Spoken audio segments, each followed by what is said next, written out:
Next خبر حسب اخباری خبر کے مطابق گھی اور کوکنگ آئل کی قیمتوں میں 20 سے 80 روپے کلو اضافہ ہوا ہے. مینوفیکچررز کا کہنا ہے کہ پام آئل $300 فی ٹن مہنگا ہوا ہے, اوپر سے 1 کلو پر 100 روپے ٹیکس ہے.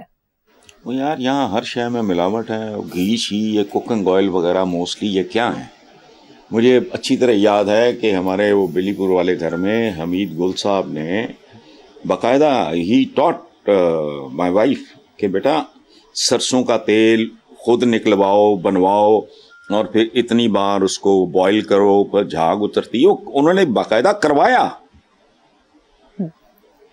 اور اس کی وہ اسمیل کے لیے پتہ نہیں لونگ, مجھے اب یاد نہیں پوری طرح, جھاگ اترتی ہے یہ وہ کرانے کے بعد اس سے بہتر ہے یہ آلیو آئل. بلکہ انہوں نے ایک اور بڑی زبردست بات کی تھی کہ دنیا میں جتنا آلیو پروڈیوس ہوتا ہے, ہم آلیو آئل یوز کرتے تھے, تو انہوں نے کہا کہ جتنا پوری دنیا میں آلیو پروڈیوس ہوتا ہے اس سارے کا بھی اگر سارے کے سارے کا تیل اگر نکالا جائے تو جتنا تیل بین الاقوامی منڈی میں بکتا ہے وہ اس سے کئی گنا زیادہ ہے. اس کا کیا مطلب ہے؟ تو دفع کرو یار, یہ گھی شی چوپڑی ہوئی ہے دو زندہ رہ لیں تھوڑی بات ہے. پاکستانی بھی چوڑ ہوئے ہیں, اب تک ان کی تربیت نہیں ہوئی. مغلوں سے سلاطین دہلی کے زمانے سے بھوک ننگ یہ ہمارا کبھی اٹھا کے کتاب میں ہی دیکھ لو, اپنے محاورے دیکھو کتنے شرمناک ہیں. جس کے گھر اناج اس کا کوتوالی راج, یہ قیام پاکستان سے پہلے کے محاورے ہیں. یعنی جہدے کول 4 ٹکے ہوں اور جو مرضی بدماشی کرتا پھرے. تو پرانے اصول ہیں ہمارے, تو ٹھیک ہے مہنگائی اور کر دو, کیا فرق پڑتا ہے, کیا کر لیں گے لوگ جی. اگر کبھی کچھ کرنے پہ اتر آئے تو پھر سب کچھ ٹھیک ہو جائے گا. جی حسن مزید بھی سنیں, مہنگائی سنگل ڈیجٹ, وہ لوگ روتے پھر رہے ہیں. حسن صاحب مزید بھی سنیں, حکومت نے سردیوں سے پہلے گیس مہنگی کرنے کی تیاری کر لی ہے. اس کے علاوہ پیٹرول ڈیزل اور LPG کی قیمت میں بھی اضافہ ہوا ہے. اس پہ آپ کیا تبصرہ چاہتے ہیں؟ یہ روز کا ماتم ہے لوگوں کا, میں کیا کروں اس پہ؟ یہ اچھا یہ نہیں ہونا. چند دن پہلے میں نے اپنے وہ عائشہ بخش والے پروگرام میں کیٹیگوریکلی کہ نو, 33 سال ہو گئے, کتابوں کا ڈھیر لگا ہوا ہے, کالموں کے مجموعوں کا. میں ڈے 1 سے یہ چیخ رہا ہوں کہ پاکستان میں جوہری بنیادی تبدیلیوں کے بغیر اس ملک کو سکھ نصیب نہیں ہوگا. چند ہزار یا چند لاکھ خاندان ہوں گے جو کمفرٹیبل ہوں گے, باقی یہ جانوروں والی معذوروں والی زندگیاں ہی گزاریں گے. یہ سنگل ڈیجٹ آ گیا تو فلانا آ گیا, تب آل دس از ربش, آل دس از ہمبک, اس کی کوئی اوقات نہیں. حسن صاحب آگے چلتے ہیں. عالمی بینک نے پاکستان میں رواں سال غربت کی شرح بڑھ کر 40.5% تک جانے کا انکشاف کیا ہے, جبکہ معاشی استحکام کے لیے سیاسی اتفاق رائے اور IMF پروگرام عمل پر درآمد لازمی قرار دیا ہے. نہیں دیکھیں آپ, ایک بنیادی بات ہے, یہ جو بات ہر بندہ کر رہا ہے معاشی استحکام, ٹھیک ہے, وہ اس کے لیے سیاسی استحکام چاہیے, وہ اس ملک میں آنا نہیں, چونکہ یہاں میرٹ پہ ہونا کچھ نہیں, چند مخصوص لوگوں کا قبضہ ہے. اپنی تاریخ ہی اٹھا کے دیکھ لو تو اس پہ کون سا ماتم ہے؟ یہ 40.5% تک جانے کا انکشاف ہے تو ہوتا رہے, یہ 80 پہ چلی جائے, کیا کر لو گے؟ اس پہ کیا تبصرے کر رہے ہیں؟ کوئی نئی بات ہے؟ یہ بہت بدنصیبی کی آخری انتہا ہے. یاد رکھنا ایوب خان کا بھی میں ذکر کر رہا تھا, ان کے زمانے میں چینی بہت معمولی سی مہنگی ہوئی. اچھا آپ کا پیدائشی رونا ہے حکمرانوں کی وجہ سے. کب کہتا تھا حبیب جالب 20 روپے من آٹا, اس پر بھی ہے سناٹا, صدر ایوب زندہ باد. یعنی اس وقت 20 روپے من لوگوں سے افورڈ نہیں ہو رہا تھا. آج کتنے کا من ہے مجھے نہیں پتا. تو آپ کا پیدائشی رونا ہے. وہ عباس ستر جیسے خوبصورت لوگ لکھتے رہے, ماں تو نے ہمیں کن زمانوں میں کن زمینوں پہ پیدا کیا, بس اس کی قیمت ہے, ادا کرو, جب تک کر سکتے ہو کرو. معاشی استحکام, او بھائی معاشی استحکام کیسے آئے گا؟ سیاسی استحکام نہیں ہے, اخلاقی استحکام نہیں ہے. آپ کے پاس استحکام ہے کس بات کا مجھے بتاؤ؟ روحانی استحکام ہے, مذہبی استحکام ہے.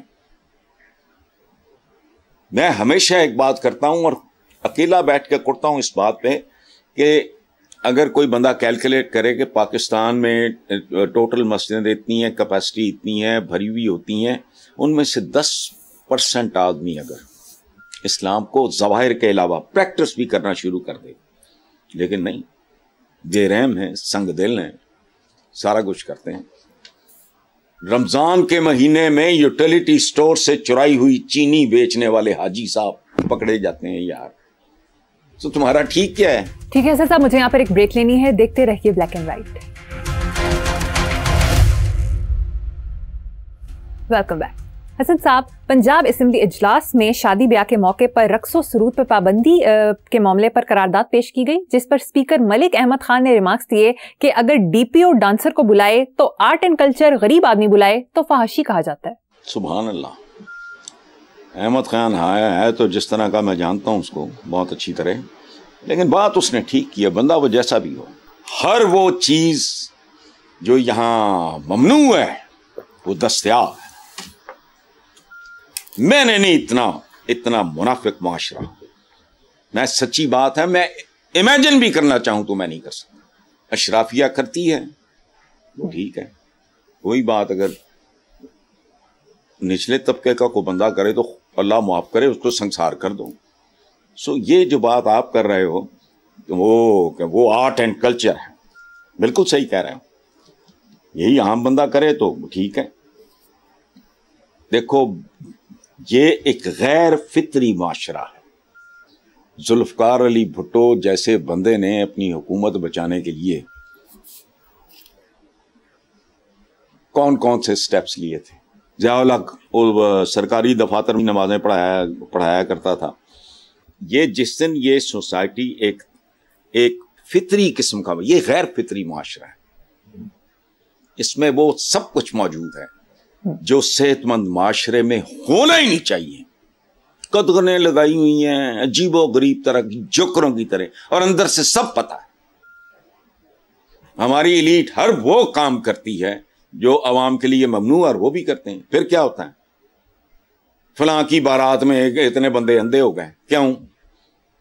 زہریلی اور 2 نمبر. اس لیے چھوڑو ان کو. عام آدمی کی فطری زندگی آپ نے چھین لی ہے. یہ اب نارمل سے، یہ سائیوں کا، یہ نیم پاگلوں کا معاشرہ ہے. تو چلنے دو، جب تک چل سکتا ہے چلے گا. جی ٹھیک ہے حسن صاحب، اگلی خبر بڑی حیران کن اور مضحکہ خیز ہے. افغانستان کی وزارت اخلاق نے جانداروں کی تصاویر لینے اور شائع کرنے پر پابندی لگا دی ہے. اس پابندی کے نفاذ سے میڈیا میں کام کرنے والے بہت سے لوگ اپنی ملازمتوں سے ہاتھ دھو بیٹھیں گے. رپورٹس کے مطابق افغانستان ایسی پابندیاں لگانے والا واحد مسلم اکثریتی ملک ہے. ٹیلی ویژن نشریات کو صرف آڈیو تک محدود کرنے کا بھی فیصلہ ہوا ہے. دیکھو بیٹا، میں ابھی کیا عرض کر رہا تھا، غیر فطری. آپ افغانستان سے بھی اگر آپ منافق نہیں ہیں تو آپ غور کر کے دیکھو، آپ کا معاشرہ افغان معاشرے جیسا ہی ہے. سب کچھ ہے اور کچھ بھی نہیں ہے. یہ ہے آپ کا معاشرہ. اچھا، اب رہ گئے یہ لوگ، ان پہ تو دنیا ہنستی ہوگی، اللہ معاف کرے. جوکروں والا ہے بھائی. کس زمانے میں رہ رہے ہو؟ کیا بات کر رہے ہو؟ دیکھو بات سنو. سیٹلائٹ سے تمہاری انچ انچ کی تصویریں. اچھا، اس کے علاوہ درخت، پودے، پرندے، مچھلیاں، کیکڑے، کتے، بلے، سب جاندار ہی ہیں نا. اچھا، ان کو چھوڑو، گولی مارو.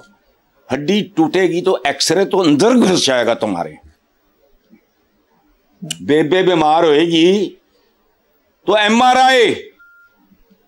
یہ کیمرے کی شکلیں ہیں نا مختلف. پاسپورٹ پہ تصویر کے بغیر چھتر ماریں گے اگلے لوگ، ہنسیں گے ان پہ، اور کچھ بھی نہیں ہے. اچھا، کچھ عرصہ پہلے نا کابل ایئرپورٹ پہ امریکی جہاز کے ساتھ لٹکے ہوئے لوگ گر گر کے مر رہے تھے، ان کی تصویریں، جانداروں کی تصویر. اچھا، جھوٹ پکڑنے کی مشینیں ایجاد ہو گئی ہیں، اس کا کیا کرو گے؟ یار خدا کا خوف کرو. عالم اسلام جہاں کھڑا ہے یہ اس کو اور پیچھے دھکیل رہے ہیں، اس کا پینڈا مزید مشکل کر رہے ہیں. مجھے تو خیر جو خلیج ترقی یافتہ دنیا میں اور ہم جیسے لوگوں میں جو ایک فاصلہ بڑھ گیا ہے، مجھے تو وہ گیپ فل ہوتا نظر نہیں آ رہا. وہ ملٹیپلائی کرے گا، وہ بڑھے گا وقت کے ساتھ ساتھ. اور کبھی تنہائی میں بیٹھ کے مریم آپ سوچنا، اپنی آج کی دنیا دیکھو، آج جس دنیا میں ہم سانس لے رہے ہیں، پھر صرف اتنا سوچو کہ 100-150 سال پہلے کی دنیا کیسے تھی. یہ سوچو وہ دنیا کیسی تھی، آج کہاں آ گئی ہے. آپ آفس میں بیٹھے ہو میاں، اور آج سے 100 سال بعد کیا ہوگا. یاد رکھنا آخری حکمرانی علم کی ہوگی صرف. اور علم کیا ہے؟ سائنس اور ٹیکنالوجی. یاد رکھنا یہ جو اس طرح کے یہ جوکروں جیسا ایک ایٹیچیوڈ ہے، کریں اپنا اپنا ملک ہے، ہم بھی اپنی مرضی سے کر رہے ہیں نا یہاں سارا کچھ. کوئی سین بندہ کر سکتا ہے یہ بات؟ کوئی سین لوگ اس طرح کے قوانین میں زندگی گزار سکتے ہیں؟ ہر چیز بوروڈ ہے. آپ کا عدالتی نظام ہو، آپ کا سیاسی نظام ہو، آپ کا بیوروکریسی کا نظام ہو، کچھ بھی اپنا ہے آپ کا. کپڑے نہیں آپ کے لنڈے کے، آپ کی روحیں بھی لنڈے کی ہیں. اس تعداد پہ سوچنے والوں کے پاس، ان کے پاس اب بھیجے ہی نہیں ہے. پتہ نہیں، وہی جو مولانا فضل الرحمان نے کہا تھا بے وزن کر دیا. پورے کا پورا پاکستان ایک بے وزن شیر کی طرح. ٹھیک ہے سزا، مجھے یہاں پر ایک چھوٹی سی بریک لینی ہے، ایک بریک کے بعد حاضر ہوں گے.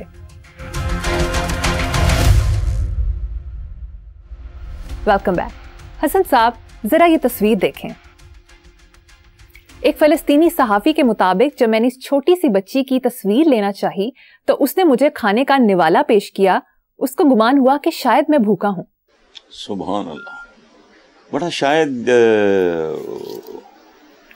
ان کا مشتاق یوسفی صاحب کا شاید جملہ ہے کہ بچے فرشتے ہوتے ہیں، پھر ہوتا یہ ہے کہ ان کے پر غائب ہونے لگتے ہیں اور ٹانگیں لمبی ہونے لگتی ہیں.